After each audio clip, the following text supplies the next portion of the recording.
뉴저지주에서 비시민권자들이 유권자로 등록되고 일부가 실제 투표까지 한 것으로 드러나면서 파문이 확산되고 있습니다. 법무부는 유권자 명부에 등록된 비시민권자들의 데이터를 요구했습니다. 영주권 갱신과 시민권 신청 등 합법 이민 절차 처리 기간이 크게 늘어나고 있습니다. 정부의 이민 단속이 증가하고 있는 가운데 이민자들의 불편과 불안이 커지고 있습니다. 국토안보부가 약 18개월 동안 10만 명이 넘는 불체자에게 총 840억 달러 규모의 민사벌금을 부과한 것으로 나타났습니다. 추방명령을 이행하지 않은 불체자에게 하루 998달러의 벌금을 부과하고 있습니다.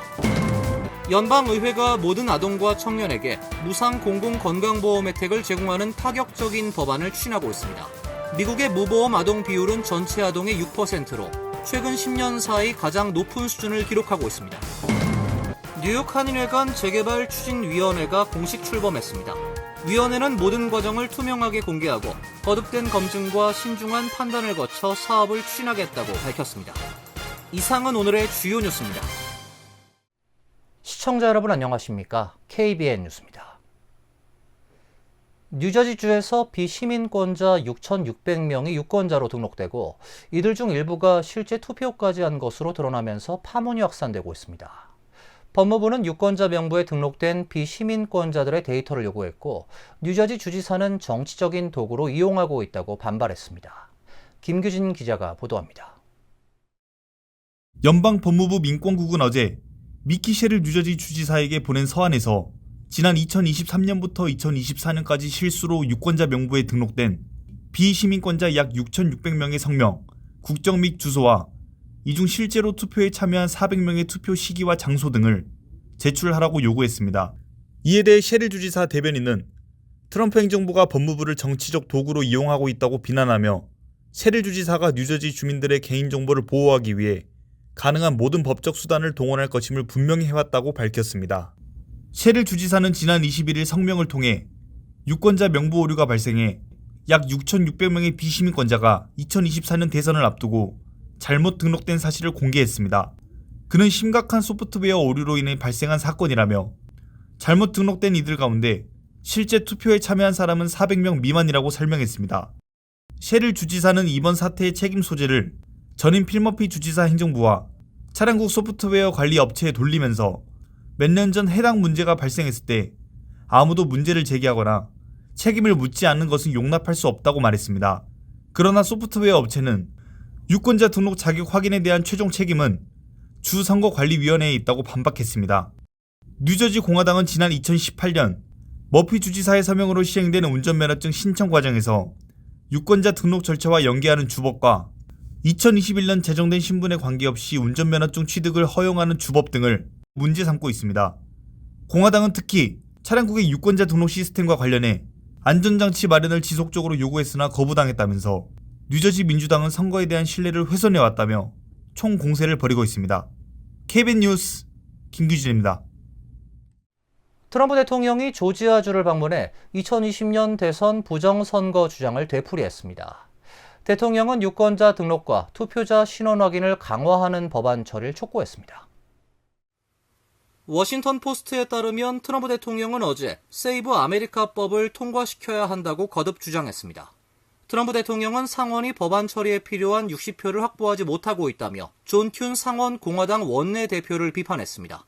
이어 지지자들에게 상원의 존 튠에게 전화해 이 법안을 승인하라고 말하라고 촉구했습니다. 세이브 아메리카법은 연방선거 유권자로 등록을 할 때 여권이나 출생증명서 등 미국 시민권을 입증하는 서류를 내도록 하는 내용이 핵심입니다. 투표를 할 때에는 사진이 부착된 신분증을 제시해야 합니다. 법안은 하원을 통과했지만 민주당의 필리버스터를 끝내는 데 필요한 상원 60표를 확보하지 못해 계류 중에 있습니다. 트럼프 대통령은 지지자들에게 투표 기계를 감시하라고 말한 뒤에 중간선거에서 조작할 수 없을 만큼 크게 이겨야 한다고 강조했습니다. 자신이 2020년 대선 당시 조지아주에서 0.23%포인트, 11,779표 차로 패한 것도 부정선거 때문이란 기존 주장도 반복했습니다. 조지아주에선 당시 전체 수작업 검표와 재검표가 시행됐으며 모두 조 바이든 전 대통령의 승리를 확인했습니다. 선거 결과를 뒤집을 정도의 광범위한 부정행위가 있었다는 증거도 발견되지 않았습니다. 영주권 갱신과 시민권 신청 등 합법 이민 절차 처리 기간이 크게 늘어나고 있습니다. 정부의 이민 단속이 증가하고 있는 가운데 이민자들의 불안과 불편이 커지고 있습니다. 연방이민서비스국이 연방수사국 신원조회와 보안심사를 대폭 강화하면서 심사 지연이 현실화되고 있습니다. 과거에는 영주권 갱신이나 시민권 신청이 4에서 6개월 안팎에 처리되는 경우가 많았지만 최근엔 7개월에서 1년 이상 걸리는 사례가 잇따르고 있습니다. USCIS는 최근 내부 지침을 통해 영주권, 시민권, 망명 등 대부분의 이민 혜택 신청에 대해 FBI 신원조회를 확대 실시하도록 했습니다. 특히 기존에 이미 신원조회가 완료된 신청서라도 새로운 기준에 따라 재조회가 필요한 경우에 승인 결정을 보류하도록 지시했습니다. 이번 조치는 트럼프 대통령이 지난 2월 서명한 행정명령의 후속 조치입니다. 행정명령은 USCIS가 FBI의 범죄기록 데이터베이스를 법이 허용하는 최대 범위까지 활용해 신청자의 범죄 이력과 국가안보 위험 요소를 더욱 철저하게 검증하도록 하는 내용을 담고 있습니다. 새 지침에 따라 지문 제출이 필요한 대부분의 이민 신청이 강화된 심사 대상이 됐습니다. 영주권과 시민권 신청뿐 아니라 시민권자와 영주권자의 가족 초청 및 약혼자 비자 청원 등도 포함됩니다.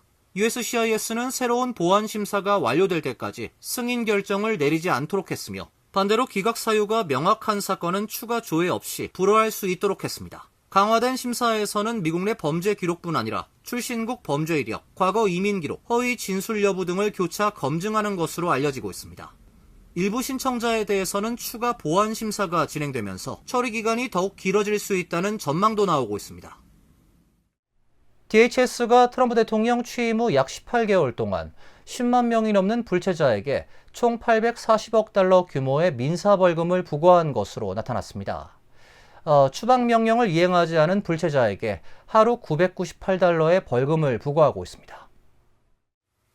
폭스뉴스는 국토안보부 관계자를 인용해 트럼프 대통령이 백악관에 복귀한 이후 현재까지 불체자 10만 3천 명에게 총 840억 달러 규모의 민사벌금을 부과했으며 올해 7월 기준 약 12억 달러를 실제 징수했다고 보도했습니다. 벌금은 최종 추방명령을 받고도 자진 출국을 하지 않거나 추방명령을 이행하지 않은 불체자를 대상으로 부과되고 있습니다. 트럼프 행정부는 출범 직후 관련 제도를 재가동하며 대상자들에게 하루 998달러의 민사벌금을 부과하기 시작했습니다. DHS는 해당 벌금을 추방 절차 이전에 납부하도록 요구하고 있으며 납부하지 않을 경우 자산 압류 등 강제 징수 조치도 취할 수 있다고 밝혔습니다. DHS는 이 같은 제도가 강제 추방보다 비용이 적게 들고 불체자들이 스스로 미국을 떠나도록 유도하는 효과가 있다고 설명했습니다. 국토안보부와 세관국경보호국은 CBP 홈 애플리케이션을 활용한 자진 출국 프로그램도 적극 홍보하고 있습니다. 폭스뉴스는 지난 5월 기준 트럼프 행정부 출범 이후 약 300만 명의 불체자가 미국을 떠났으며 이 가운데 220만 명은 자진 출국을 선택했다고 전했습니다. DHS는 같은 기간 약 90만 명을 강제 추방했으며 추가로 90만 명 이상을 체포했다고 밝혔습니다. 연방의회가 모든 아동과 청년에게 무상 공공건강보험 혜택을 제공하는 파격적인 법안을 추진하고 나서 귀추가 주목되는데요. 미국의 무보험 아동 비율은 전체 아동의 6%로 최근 10년 사이 가장 높은 수준을 기록하고 있습니다. 뉴저지를 대표하는 민주당 앤디 김 연방 상원 의원이 미국에서 태어난 모든 아동에게 연방 정부가 의료보험을 제공하는 이른바 메디키즈 법안을 21일 발의했습니다. 법안은 사회보장법을 개정해 모든 신생아 출생과 동시에 메디키즈에 자동 가입시키고 26세까지 의료보험 혜택을 받을 수 있도록 하는 것이 골자입니다. 부모나 법정 대리인 등 보호자는 자녀가 미성년자인 동안 메디키즈 가입을 해지할 수 있으며 가입자가 18세가 되면 본인이 직접 가입 여부를 결정할 수 있습니다. 다만 해지를 위해선 다른 의료보험에 가입해야 합니다. 이 보험은 오바마 케어가 규정한 최소 필수 의료보장 기준을 충족하도록 하고 있습니다. 김 의원은 충분한 의료보험 혜택을 받지 못한 미국 아동이 2,300만 명, 의료보험에 가입을 하지 못한 아동도 450만 명에 이른다며 법안의 필요성을 강조했습니다. 조지타운대 아동가족센터의 최근 연구에 따르면 지난 2024년 미국의 무보험 아동 비율은 전체 아동의 6%로 최근 10년 사이 가장 높은 수준을 기록했습니다. 하지만 막대한 재정 부담과 공화당이 장악한 상원 문턱을 넘어야 하기 때문에 법원 통과 가능성은 불투명합니다. 의회 예산국의 비용 추계도 아직 나오지 않았습니다. 김 의원은 공화당 의원들과 관련 논의를 시작했다고 말했습니다. 뉴욕시 건물주들이 조란 맘다니 뉴욕시장이 주도한 임대료 동결 조치에 반발해 법원에 무효화 소송을 제기했습니다. 자신의 공약 실현을 위해 독립기구인 위원회의 표결 과정에 부당하게 개입했다는 주장입니다. 뉴욕시 소재 소규모 건물주 5명은 법원에 뉴욕시 렌트 가이드라인 위원회의 임대료 동결 결정을 취소해달라는 소송을 제기했습니다. 원고 측은 맘다니 시장이 자신의 핵심 선거 공약 이행을 위해 독립기구인 위원회의 표결 과정에 부당하게 개입했고 건물주의 운영비 상승 등 관련 데이터를 무시한 채 파행적으로 의결을 진행했다고 주장했습니다. 이들은 맘다니 시장이 임대료 동결에 찬성하는 의견을 가진 측근들로 위원회를 채우는 한편 수백만 달러의 시 예산을 투입해 세입자 측 인사들로 공청회장을 채웠다고 말했습니다. 원고 측 법률 대리인은 공화당 소속 루디 줄리아니 전 뉴욕시장 시절 부시장을 역임한 랜디 마스트로가 맡았습니다. 마스트로는 맘다니 시장이 일방적인 명령으로 좌우한 허울뿐인 절차였다며 독립위원회의 행정결정이 이런 방식으로 이루어져선 안 된다고 비판했습니다. 뉴욕시 RGB는 지난달 25일 표결을 통해 임대료 안정화 아파트 100만 가구의 임대료를 동결하기로 했습니다. 이에 따라 오는 10월 1일 이후 시작되는 1년 및 2년 임대차 계약의 임대료가 동결될 예정입니다. 뉴욕 한인회관 재개발 추진위원회가 공식 출범했습니다. 위원회는 모든 과정을 투명하게 공개하고 거듭된 검증과 신중한 판단을 거쳐 사업을 추진하겠다고 밝혔습니다. 뉴욕 한인회는 어제 맨해튼 뉴욕 한인회관에서 뉴욕 한인회관 재개발 추진위원회 출정식을 열고 재개발을 추진하기 위한 논의에 착수했습니다. 추진위 총무에는 이연탁 퀸즈 한인회장이 선임됐습니다. 추진위원장을 맡은 김민선 역대 회장단 협의회 의장은 모든 과정을 투명하게 공개하고 거듭된 검증과 신중한 판단을 거쳐 사업을 추진하겠다고 밝혔습니다. 이명석 뉴욕 한인회장은 역대 회장들이 회관 매매, 개발, 장기 임대에 대한 승인권을 갖고 있으며 이후 현 이사회와 총회를 통한 한인사회의 승인 절차를 거치게 된다고 설명했습니다. 한인회에 따르면 현재까지 한국의 메리츠증권 등 3곳에서 개발 관련 문의가 들어온 것으로 알려졌습니다. 한편 뉴욕 한인회는 지난해 7월 1일자로 박탈됐던 회관 6층의 비영리 재산세 면세 혜택이 소급 복원됐다고 밝혔습니다. 뉴욕시 재무국은 뉴욕주 부동산 세법에 따라 회관 전체 면적의 17%에 대한 면세 신청을 승인했습니다. 뉴욕시에서 발생한 레지오넬라균 집단 감염으로 인한 사망자가 5명으로 늘었습니다. 뉴욕시 의회는 보건국의 대처를 지적하고 레지오넬라병 발생 시 교육 및 주민 고지를 강화하고 보건국의 전용 핫라인을 설치하는 조례를 추진하겠다고 밝혔습니다. 뉴욕시 보건국은 맨해튼 어퍼이스트 사이드에서 발생한 레지오넬라균 집단 감염으로 인한 사망자가 5명으로 늘었다고 밝혔습니다. 집단 감염 관련 확진 사례는 총 82건입니다. 보건국은 감염 원인 34개의 냉각탑의 청소와 소독을 모두 마쳤고 6일간 새 확진 사례가 발생하지 않아 감염원이 제거됐을 가능성을 제시했습니다. 하지만 뉴욕시 의회는 이번 레지오넬라균 집단 감염에서 보건국의 대처가 너무 늦었다고 지적했습니다. 줄리 매닌 시 의장은 이와 관련한 청문회와 교육 강화를 위한 조례안을 추진하겠다고 밝혔습니다. 조례안 초안에는 코로나 팬데믹 당시와 유사한 수준의 대대적 공공교육 캠페인 시행, 냉각탑 규정 미준수 건물에 대한 점검 및 단속 강화, 레지오넬라균 전용 핫라인 개설 등 촘촘한 방역망 구축을 위한 핵심 대책들이 담겼습니다.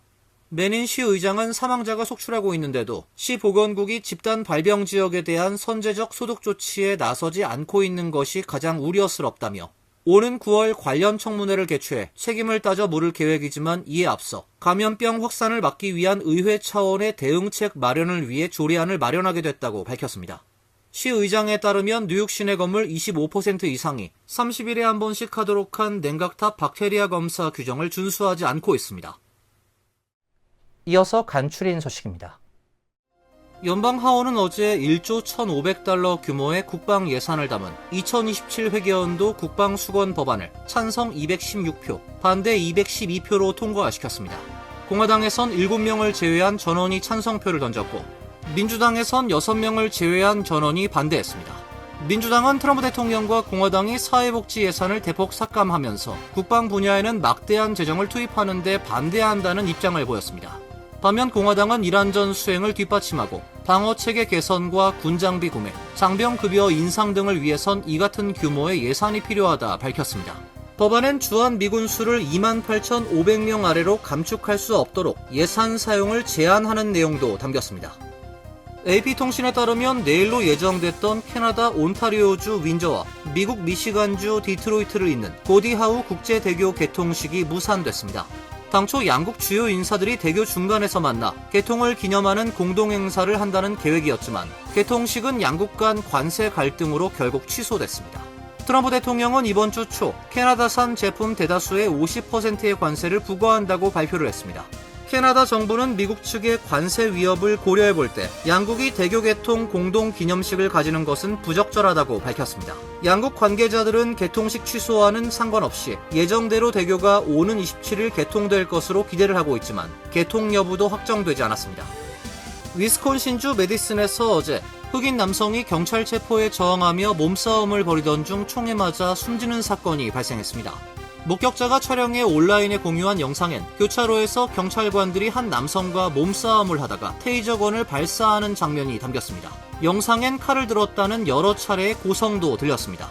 몸싸움으로 넘어진 남성을 한 경찰관이 무릎으로 눌러 압박하는 동안 다른 경찰관이 권총 3발을 발사하는 장면이 이어집니다.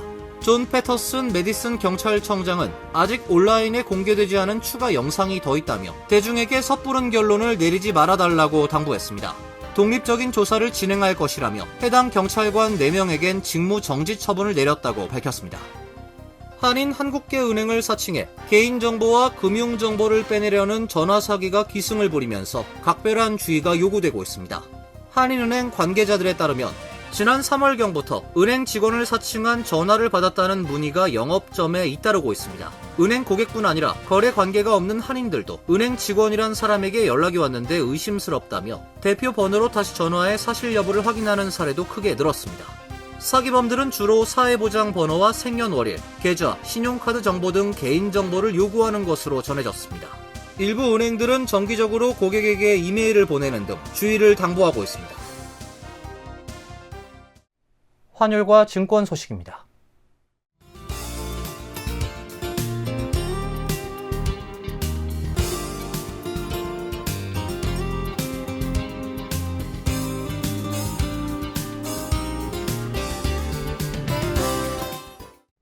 이어서 날씨입니다. 내일은 맑고 화창한 날씨가 예상됩니다. 낮 최고 기온 82도, 섭씨 28도, 밤 최저 기온 66도, 섭씨 19도로 예상됩니다. 토요일과 일요일도 화창한 날씨가 이어지겠습니다. 다음 주는 맑은 날씨가 이어지다가 주말쯤에 비 소식이 있습니다. 이상으로 KBN 뉴스를 마칩니다. KBN과 함께 즐거운 시간 되시길 바랍니다.